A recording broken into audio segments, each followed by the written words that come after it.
Without further ado, I'd like to get rolling with our first talk of the day.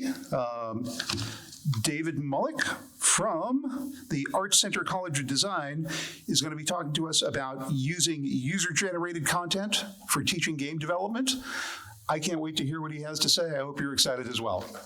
Good morning, everyone. I appreciate you being here this early. Just be glad you're not in my 8 a.m. class, which is when I usually start teaching. So I will be talking about the use of user-generated content for teaching game development, although that's a little bit of a misconception. I'm actually going to be talking also a lot about no-code and low-code game development platforms. So just to give you a little bit about some context for why I'm talking about this, I started off in the game industry in 1979, first as a game designer and programmer, then later on as a producer. So games I'm most well known for are Prisoner 2 at Edgeware, DuckTales at Disney, I Have No Mouth and I'm a Scream with Cyber Dreams, Heroes of Might and Magic 3 with the 3DO Company, and Vampire the... More heroes. I'm not even in Eastern Europe. I'm surprised. And it's still played there today. And Vampire the Masquerade Bloodlines at Activision. But about 10 years ago, I started moving the educational arena when the Boy Scouts of America contacted me and asked me to be part of the team that developed the Boy Scouts Game Design Merit Badge. And from there, I joined the Los Angeles Film School as an adjunct professor. Eventually wound up running the program after 5 years. And then now I'm at ArtCenter College of Design, where I'm a game design professor in the entertainment track. So I've, as a game developer and producer for so many years, I really want to teach my students how to become professional game designers. And so my approach is to use project-based learning. I think it's important for them to immediately start developing projects, not just start with theory, but actually hands-on development of games. Now, the problem with that is that they lack the skills. I teach game design fundamentals classes, so I get them when they first enter into the program, and most of them know nothing about programming. Many of them will not be taking their first programming class until a term or two after they have my first class. So the solution for that is actually two solutions. One is to use game creation platforms so that they don't need to know coding, and the other is user-generated content, because many of them have not developed the skills yet, or maybe do not have the time for creating art assets for use in our projects. So today I'm going to talk about several different platforms that can be used that have a user-generated content associated with them. And four I'm going to start off with are the four most commonly used platforms for the Games for Change Student Challenge. I'm also a judge for that competition, and this is not a scientific breakdown of what are the four most common ones. These are ones that I've noticed personally among the games that I typically judge. So it's Scratch, Twine, Roblox, and Minecraft, and I'm going to go over each of them. So Scratch, it's been around a long time. There actually been tools for teaching game programming since the early 1980s, at least, and even before that, where students are taught to use some kind of programming language or scripting language for teaching robots how to move around. But one that's endured today is Scratch, developed 20 years ago at MIT's Media Lab. And what Scratch is, it's for creating very simple games, mostly side scrollers of some type, maze games, and also interactive stories. And so this is a screen from one of the entries we had this year, and it's a side-scrolling game in which it's supposed to teach about the importance of not polluting our environment. So in it, you have a manatee that you have to move across the screen and try to pick up trash while avoiding obstacles along the way. And it's a very simple game. Basically, you just press a key to push it up, and naturally it starts sliding down to the bottom of the screen, so you push up every once in a while to avoid the obstacles along the way. And the way Scratch works, you actually don't use programming. Instead, you use blocks of code. So as you see on the left edge of the screen, there's a number of different blocks that you can choose from. And right here, these are different motion blocks like move, turn, go to a particular position, go to a random position, and so on. And in fact, there are other categories in that. There's motion, look, sound, events, control, sensing, operators, variables, and blocks that you've created yourself. And what you do is, if you want to, when you're coding a game, is you choose an appropriate block from the left, move it over to your work area toward the middle, and then you insert other blocks and commands within the gaps in those blocks, and you change different variables and enter in different objects that you've created throughout the game.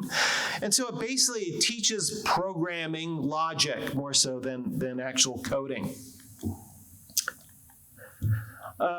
One of the nice things about it is that when you do make a game, it's freely available for other people to look at.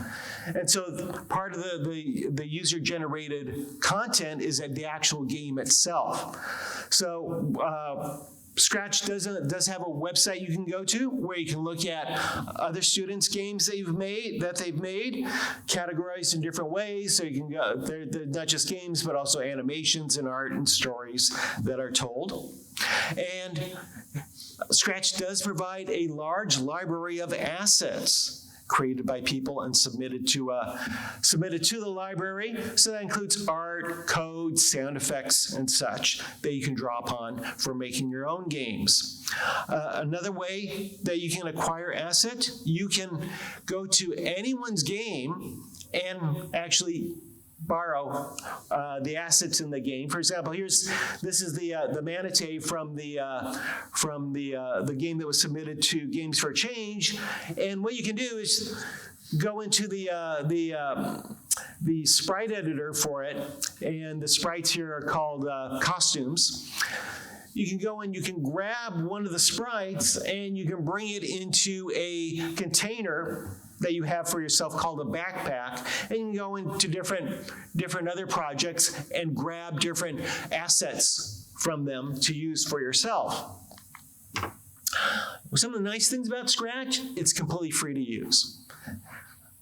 You don't have to pay anything to go up to the platform. You don't have to pay for any of the assets.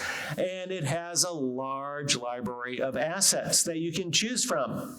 Another nice thing about Scratch is you do not have to go onto the website to actually play Scratch games. You can export Scratch games in a number of different formats, including EXE, so you can trade to your friends and families and other people. It's also playable on Android. It is a fairly sizable community. There are 1 million monthly active users on Scratch, and it is a great starting point for kids for learning programming. Does have some drawbacks to it. It's kind of limited to very simple type of games. You're not going to be making a role-playing game with Scratch, and one of its strengths is also one of its weaknesses. It's for kids. You're not going to be making professional-looking games using Scratch. Another common game development platform is Twine, which was created in 2009 as an open source platform by Chris Klein. And Klein is a hypertext-based platform. So this is actually one of the Twine projects that was submitted for Games for Change. I actually borrowed this from a summer school class that I taught a couple of years ago. This is a game that's supposed to be a real-life simulator, and it's all about making moral decisions.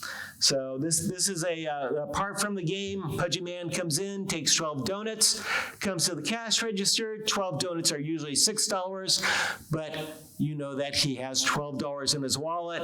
Also looks like somebody who really loves to eat donuts. So you can either tell them that all the donuts are $12, or you can be truthful and admit they are $6. So that's one part of the game. The way it works is that the game is divided up into a series of passages, and each of those passages link to another. And there may be one or more links to each passage. If you have choices for the player to make, then it's going to be two or more links to other passages. So this is an example of the story map for the real-life simulator game, and it actually goes down further than what you can see here. You can scroll in and out to see the number of different passages that are available in the particular game. And within each passage, it's really hypertext. There's text that you can type in for the wording of the story, and you can go and add in boldface and italics and other text formatting, color and such. And then for the different choices that you present to the player, they're put within brackets. So here are the two different choices for that particular passage we just saw. It doesn't have to be solely text that you put into each passage. There is hypertext code for putting in images that are stored elsewhere on the internet, as well as for playing sounds. So while this does look simple, you can actually use Twine for making substantial games in it. Two of the most popular substantial games that have been made for Scratch is Depression Quest, made by Zoe Quinn and others. That is a realistic and serious examination into what it's like to live with depression. Now there's a more fanciful game, Open Sorcery, which is a techno magic game about a combination of computing technology and magic, and it is a fairly deep adventure game. Some of the nice things about Twine, again, it's free to use. You can use it either on a desktop, so you can export Twine code, so you don't have to go onto the internet to use it, or you can use it on the web if you choose. And just like with Scratch, you can export it out. You don't export it out as an EXE, you export it out as an HTML file. It produces web pages that you can play in any browser, or you can export it in Twine's own source code called Twee. Real easy to understand. I've gotten elementary school kids able to program stories in Twine, and you can very, very quickly create games. And in fact, you can also use it to teach programming. I've used it at the college level for my students. I've taught them how to make decision trees using Twine, and also to simulate state engines and hierarchical machines for learning about how to create AI routines within games. It is kind of limited, though, to doing interactive stories. You can't do any action games in Twine or any more complex games. And there's really no official platform out there for sharing assets with other people. You basically have to go and create your own Google Drive or something for sharing your assets and your games with your friends and family. Tutorials also can be really hard to find, and a lot of them are out of date. When I teach Twine to students, I have to go and write my own tutorials to use. So it does put some challenge. If you do want to use Twine for teaching, there aren't many YouTube tutorials or official tutorials that you can point them to. So you do have to use your own efforts. Very popular now. Roblox actually wasn't always that popular. Roblox has been around for a long time. Started in 2006, where it really started taking off as a game development platform was during COVID, where we have all these kids locked in their houses, no one to interact with until they discovered Roblox, and that they could socialize with all their friends by making games and playing with each other. It is a web-based platform. Unlike the previous two we looked at, it is 3D based. Blocks are kind of blocky. The graphics are blocky. This is an example from a game that was submitted to us for Games for Change. This is a game that taught about energy conservation, and it starts off as a platformer in which you have to jump from platform to platform following the sparkles to get to another rooftop. And then when you get to that rooftop, there's a little challenge there where you have to fix the solar panel. Not too difficult. A challenge is basically pressing the E key at the right time, and the solar panel gets fixed.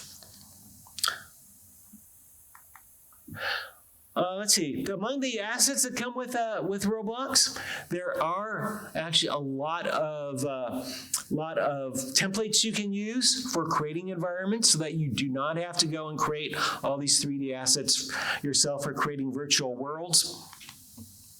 And also there are a lot of modules that allow you to create games of different types. There are modules for racing games or capture the flag games or combat games built into it. So it creates a wider variety of games than you would see in Twine and even in Scratch.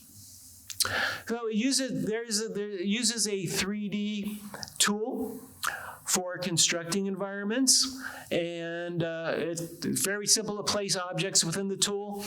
Over on the right side of the screen is a list of all the assets within the game, and then on the left side you see more details about those particular assets, and you can go and change different textures you put on them to create the worlds that you want to create. It's a little bit blocky, not nearly as blocky as those that you see in Scratch, but it is a 3D world. It comes with a number of built-in assets that you can use through the marketplace, but also a lot of kids like creating some of their own assets. And these assets include not just models, but they also include sound, and they include code written in a scripting language called Lua. So with the ones that are created by other that are not official Roblox assets that are created by users, there is a rating for them. So you can see over here a invisible spawn location asset. It is, you see that it has 6,764 votes to it, so that you can see how well used and how well liked it was by other Roblox users. That's important to know, because one of the dangers with user-generated content like that is that some of it does contain viruses and other malware. So one does have to be careful, and one should be choosing assets that have been given a lot of upvotes by other users. A lot of user-created games to discover, and they're ranked, they're recommended based upon your particular tastes. They're ones that Roblox themselves have determined are the most engaging to look at. And then there are a number of different user-generated premium items. These are items that are not available for free. You actually have to pay for them. Roblox has its own virtual currency called Robux that you pay for in exchange for regular currency. And so they range in different prices to it, and that's one of the reasons why Roblox has become so popular. A lot of kids hope to make money by creating assets that they can sell, because they do get a cut of the money that they receive from selling their assets. One of the nice things about it, Roblox, it has a huge community, 140 million monthly active users to it. So that's 140 times what you would see in Scratch. Very easy to learn like the other ones. It has built-in multiplayer facilities, so it's very easy to create multiplayer games within it. And it does have a lot of module scripts available created in Lua so that you can indeed create a wide variety of games.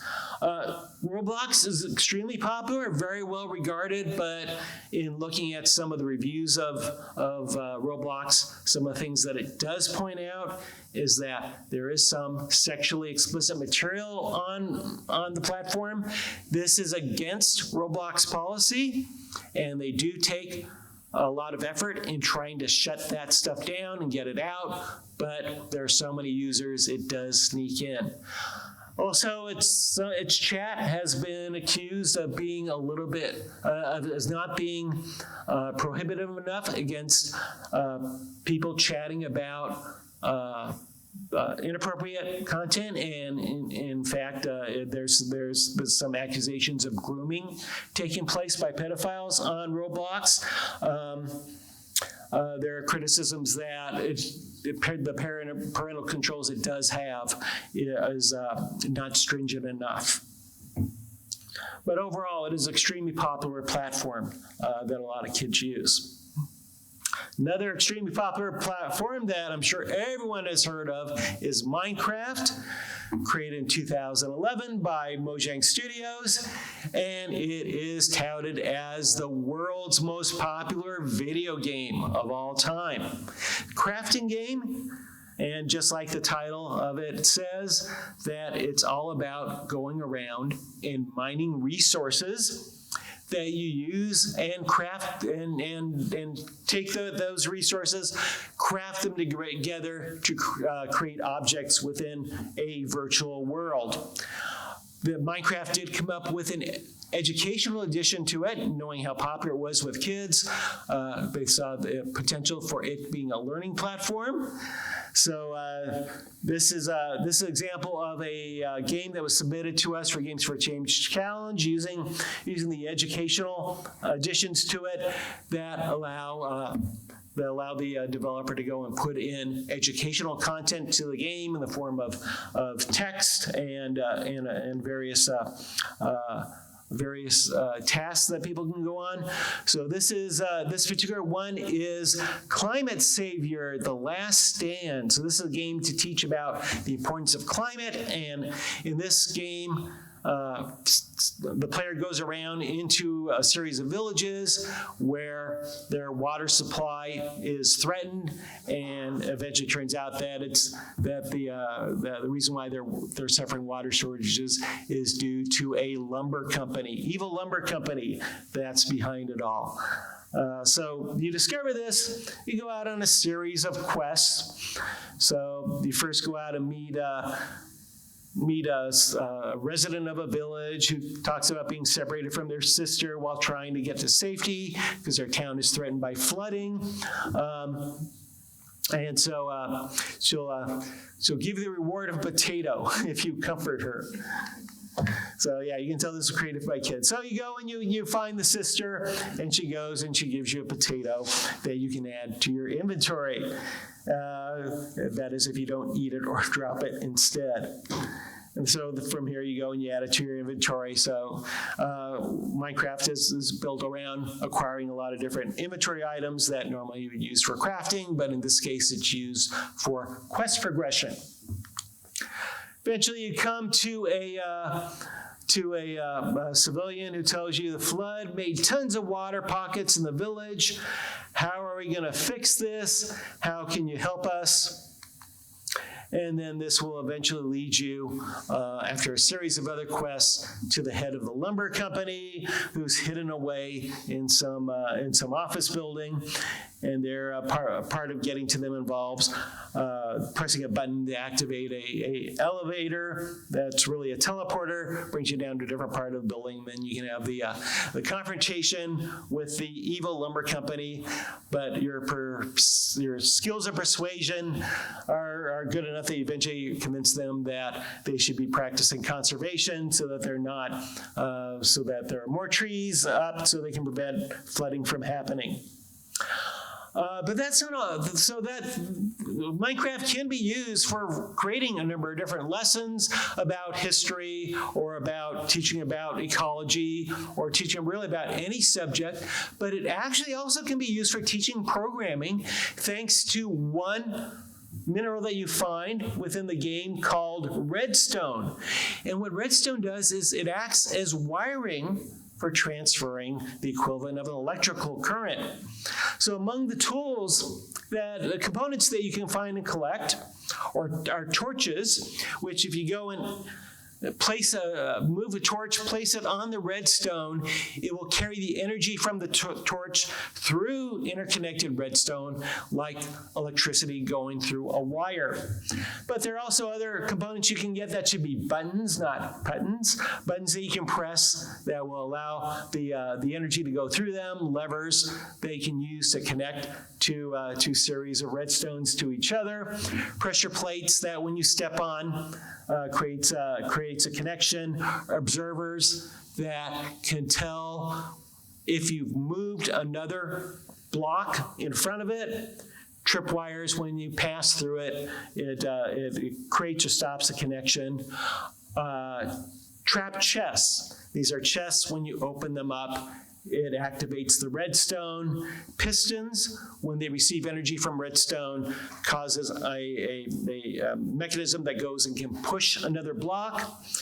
Comparators used to compare the amount of energy going through two different series of wires going through it, and based upon that input, produce energy through a third wire. And then Minecraft detector rails, where you have a series of rails, and when a minecart goes over the rail, it produces a current coming out of that section of rail that it's over. And with these, you can produce actually some very complex machines. And in fact, I came across this, tutorial that teaches you how to actually produce different logic gates. Input-output gates, AND gates, OR gates, exclusive OR gates, NOR gates, just about every type of logic gate that you can imagine that you would find in electronic components. And so in theory, you could build just about everything you could imagine using Roblox. So it can be used as a tool for teaching programming. You can get kids to program game logic by putting these different components together. Minecraft, in terms of user-generated content, has servers available on it, where Minecraft is normally one large persistent world, but you can create your own servers to create your own isolated kind of walled garden. And for a while, many servers have been paid, but with a version of Minecraft called Bedrocks, you can go create your own free server, and on it you can create your own custom maps that can go tell stories that other players can experience. Another thing that makes Minecraft popular is that a lot of people get involved in Minecraft so they can create their own mods to it, and with their mods that they make available to other players, it can create the wide variety of type of games that you can make with it by adding different programming functionality to it. There are data packs available from both official data packs and unofficial ones from users making user-generated content, providing assets that you can use in Minecraft. And Minecraft does supply a lot of free texture and model assets for you to use. So one of the advantages to Minecraft, it's not free to use. You do have to purchase to use that, so that makes it different from some of the others we talked about. It's very easy to use just like the others. It has a very huge community. I've read some conflicting things. I've read that the community is the same size as Roblox. I've also read that there's actually 40 million more monthly active users than in Roblox. I'm not sure which one is true. I'm going with the more conservative value. Through the mods, you can create a wide variety of games through it. And through these mods, you can learn logic that can be the gateway for learning programming or learning coding later on. It does come with cooperative and competitive multiplayer modes, so you can create multiplayer games with it. And the content that you find on it generally a little bit better quality assets than you do find with the user-generated content that's in Roblox. And cons with it, you do have to purchase to use it. All the graphics are much blockier than you do see in Roblox. And although a lot of adults like playing Minecraft, it still is mostly for kids. If I had to choose between Roblox and Minecraft, I'd probably actually go with Minecraft if I were teaching programming to older students. All right, but I teach college. And while I have used Scratch and I've used Twine at different times, they really don't provide the breadth of capabilities that I need to create to teach students about creating a wide variety of games. So I've mostly had to rely on using analog game components so that students can create board games to model digital games. And that's not as crazy as it sounds. Actually, in real professional game development, we often create analog prototypes of games before we hire on programmers and all their expense into creating a game. But still, there's a lot of things you can't do in analog games that you can do in digital games. And fortunately, I did find a solution for this last year. It is a new game development platform called Yahaha, created by Yahaha Studios. It's a Chinese company, although its development studios are based in Finland. And here's a game that I made for this presentation. It's an imitation of the Roblox game we saw earlier, in which you have to jump through a series of platforms led by little sparklies that will lead you to another rooftop where you can create a connection. And already you can see this is a much more professional looking type of game than you would get in Roblox because the graphics are much superior. And the game engine that you use for putting everything together is very much like Unity, which doesn't come as a surprise because the founders of Yahaha are all former Unity programmers. So it creates a very Unity-like development environment. But what it has in it, it has a lot of built-in modules for creating a wide variety of games. And in fact, you can get down to a very detailed level. For example, here, I can actually go and for my jump mechanic, figure out how high I want the player to be able to jump in. I can also dictate how fast they can run, how fast they can walk, and various other. I turned off attack because it's a platformer game. But there's a variety of different attributes and behaviors that I have a control over, a level of control that I don't see in any of the other game development platforms. Like Roblox, you have a list of assets that you can choose from. That you can go acquire assets from an asset library, build them up. But over on the right-hand side of the screen, you can see how you can go and change the attributes of those assets. So I could either use tools at the bottom if I had a particular asset chosen and I want to scale it or move it or rotate it, or if I'm not so good at using my mouse and doing that and I want to be very precise, I can go in and type in the parameters for each of those attributes for the object. You also have a wide variety of control over behaviors. One thing I put in was an obstacle here. I went and grabbed from the asset library this donut-shaped object, scaled it up, and then what I did is I added in a component to it for rotating. And I have it rotating clockwise around its y-axis, infinite number of times. And so what it does is it acts as an obstacle so that it's turning and you have to jump through at the right time in order to get to the next platform. Lots of other different components that you can add to just about any object within the game. You can add audio components, moving components. If I wanted instead, I could have the object move left or right or up and down instead of rotating. I could have actually revolve around a point so that it moves like a pendulum to create different types of dexterity obstacles. I could have put a teleporter in it. I could have had it drop an item when the player passed through it. I could have even put up a dialogue box when you go through it, have it trigger a different event to it, a variety of different types of behaviors that I can very easily put into this game. I could even add enemies to it.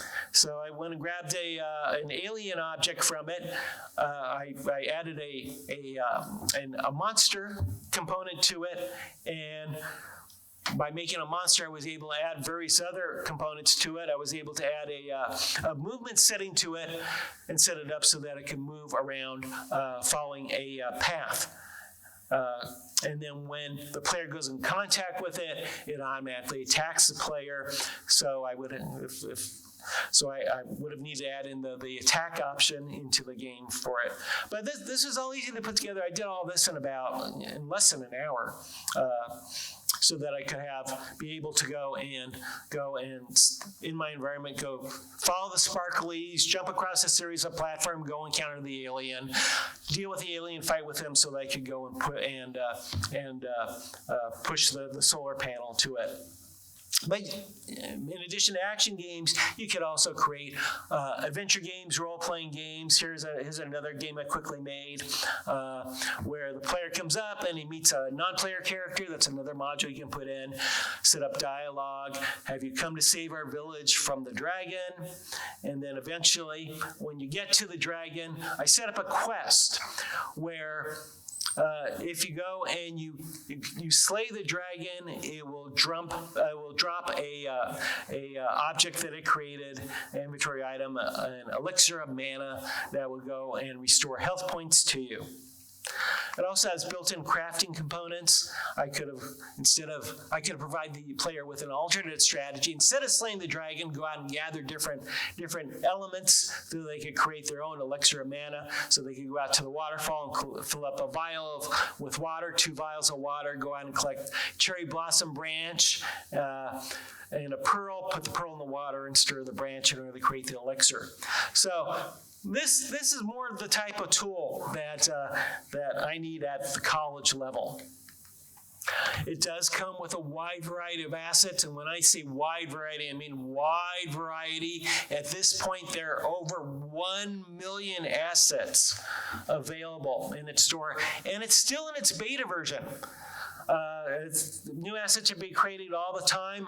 A lot of the assets are free. Some of them are premium, but quite a few are free.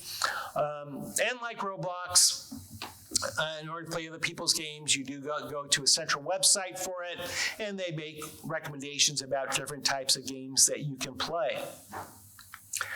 And then some of these are these are actually templates you can go for making your own games. So this is some of the user-generated content, both official and user-generated content, where you can go in and instead of creating all your assets from scratch, you have to go, yes. 2 minutes left, oh my goodness. All right, so nice. The advantage is it is free to use, but it is low code. That is, you can create code-like behavior for it. A lot of drag and drop, logic components. It does have Lewis scripts for adding capabilities. It's for all skill levels. So good for the school-age kids, also good at the college level and professional level for creating games. Built-in multiplayer for up to 30 players. Huge library of assets. It still is in beta, though. I created a series of blogs a couple of months ago about how to create games in it, and those are already out of date because they're at least visually, because they're changing the interface and adding in new things to it all the time. Still in beta. Community is still fairly small, but it's going to be growing. So, also this about user-generated content. We know that for marketing, user-generated content is great for getting engagement for potential customers. But what about for students? Why is it beneficial for students to create their own user-generated content? Well, beyond the fact that you can have some students create content that other students can use for their programming, gives them a feeling of empowerment when they create the content, accomplishment when it's finished. If they can go and put on a store and their name's attached to it, they feel a sense of ownership. If it gets popular, they feel social influence. And then when their stuff they create is actually used by others in a beneficial way, it adds meaning to it. As far as the future goes, and this is my last slide, future, of course, is AI-generated content. That's the theme of this conference. And yeah, AI-generated content is inevitable. I also juror on the IEEE GameSig Student Challenge. This was the last year we're forbidding AI-generated content in games. From now on, we're going to allow it because it is inevitable. It's a tool just like any other. Skill in using that tool is being able to direct the AI and to create the type of materials you want. At the educational level, the thing we have to be careful of is plagiarism. If students are using AI-generated content, they need to say that they're using AI-generated content so that we know that they are using it. All right, thank you so very much for listening to my presentation. I don't think we have time for questions.